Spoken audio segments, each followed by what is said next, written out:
Hey folks, it's Marvin Cash, the host of The Articulate Fly, and we're back with another Central Virginia fishing report with Ethan Martin at TaleTellers Fly Shop. How you doing, Ethan?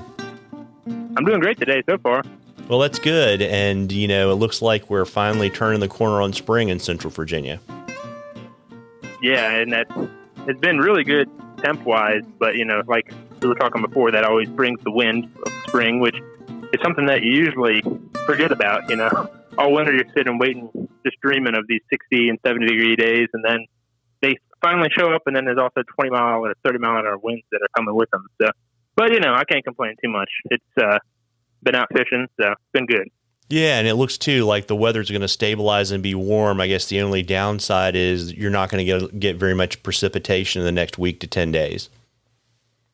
Yeah, we had a good onslaught of rain last week, which brought all of our bigger rivers like the James up and all of its tributaries. And then, so everything like right now looks really good right now, recording on Tuesday. But by this weekend, or maybe, this weekend, everything should still be fine. By next weekend, if we don't get any rain, then we'll definitely be on the lower side for our small streams. And it's kind of weird saying that, but we kind of said the same thing last year. But I fished a small stream last Sunday, and it was before the rain, and it really was low, which is, for spring, somewhat abnormal. But it's kind of one of those like finger crossed things of I'm always thinking about the smallmouth spawn and hoping that on the James in particular that we'll get a successful spawn. So one of the things that usually always happens is you get these giant spring floods that just wipe out everything. So I'm always kind of one of those guys that's like, I love having perfect flows, where my small streams are filled and it just stabilizes and the James is all good and happy. But, we'll see how that happens. Yeah, absolutely. And I guess too, you're kind of right in the thick of those great spring hatches if you're a trout fisherman.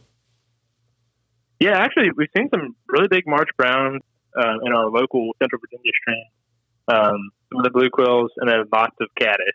So the past couple of days, if you want to throw in like, a size 12 parachute Adams, you could put on like a size 14 caddis and catch fish like no problem. So I'm always one of those guys on the small streams. I usually try to throw the bigger stuff first because I like to be able to see it. But yeah, it's a great time. The dry fly stuff has been fished really well. A lot of times it's thrown a dry dropper, so has a nymph off the back of that, and been doing really well on both. And some days, you'll catch them almost all on dry flies. So it's been a great time of the year for the trout anglers. Yeah, and also too, those larger dry flies keep you from having to take those itty bitty little trout off the hook too. Yeah. Yeah, you see the little guys just come up and kiss it, hoping that one day they'll be able to eat it. And sometimes even like a size 12 hook, they'll still hook themselves, the crazy little thing. But, what can you do? Yeah, and rumor has it that you've been striper fishing a bit.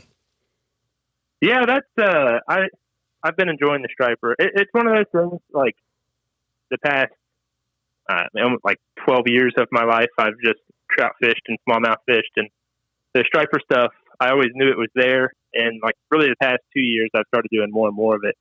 And, yeah, it's been good. I mean, biggest trick there is just putting time on the water to learn where they're at, in either the lake or the river.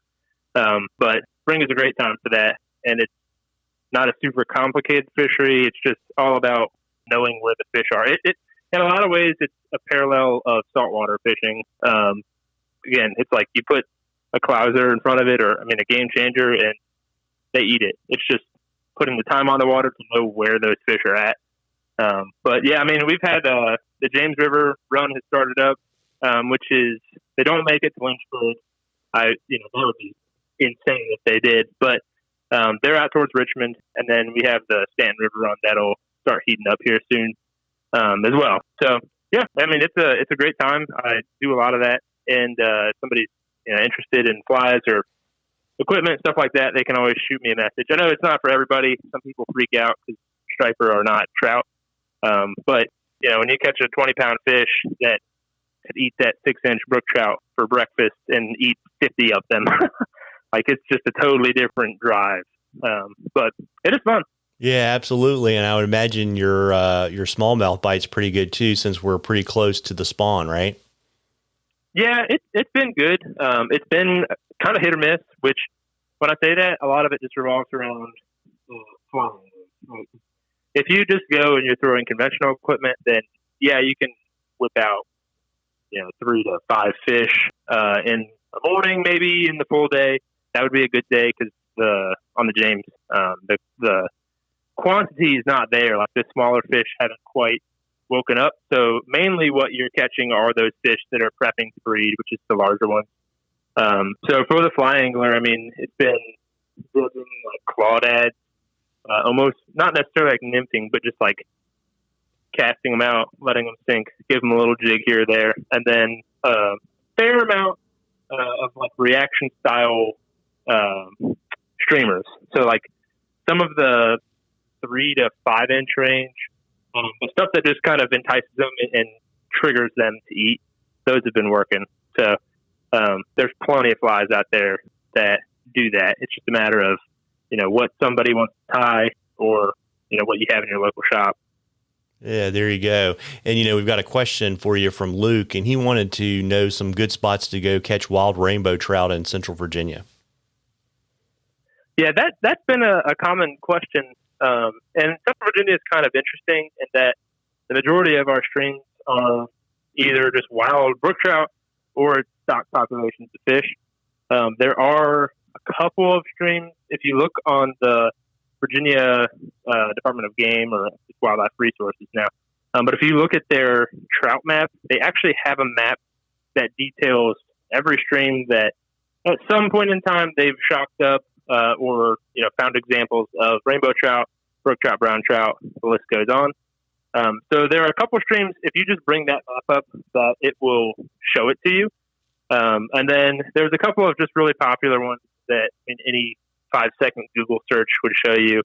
I hate hot-spotting streams, but North Creek is one of those. And again, if you're like, that's my favorite stream, well, I talk to anglers like every single day, and everybody knows about that stream and that it does have wild trout, rainbow trout populations. It's not crazy populations, and they're not huge, but that's one of the closer ones to Central Virginia. For the most part, what you're going to end up finding is that you're going to be fishing for brook trout if you're around here. And unless you want to drive like an hour. So that's just one of the realities of our area. And it's one of those things too, like it's so close to us, the brook trout, that sometimes we forget that it's fun and that other parts of the nation, like they have no trout anywhere. So people are like, I got to drive an hour and 10 minutes to get the rainbow trout. Like, yeah, well, that's what you got to do. But Luke, I don't have like a short and easy answer for you. Other than if you look on that map, you'll see a list of them. I know that you've fished a couple of them. There's some hidden ones on there, just give it a go and then find access to that stream. And finding access or finding like national forest access points, that is, again, a bit of a workaround, but one app that makes it really easy is the Onyx Hunt app. If you don't have that, it is very helpful if you do a lot of like small stream fishing. It's really like a hunting app. That's who it's geared for. Well, I guess it is, but I use that all the time just to make sure that where I want to go or where I want to explore is I'm allowed to be there. So yeah, I'd encourage you to get that. It is like an annual subscription you have to pay. But for me, it's worth it because I don't like the idea of getting trespassing charges. So it's way cheaper than that. Yeah, there you go. And, folks, we love questions on the articulate fly. You can email them to us. You can DM us on social media. You can even drop them in the comments to our posts, whatever's easiest for you. If we use your question, I will send you some articulate fly swag, and then we enter something, drawing for something cool from the shop at the end of the season. And Ethan, before I let you hop, no pun intended with Easter just around the corner, you want to let folks know shop hours, particularly if there's anything that's going to be different this weekend, where to find you and all that kind of good stuff.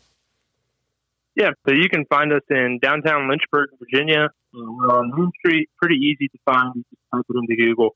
If you can't make it to the shop, then you can also find us on our website, which is TaleTellersVA.com or Instagram or Facebook, all those things. This weekend in particular, we're actually going to close the shop up on Monday. So our usual schedule is Monday through Saturday. We're open.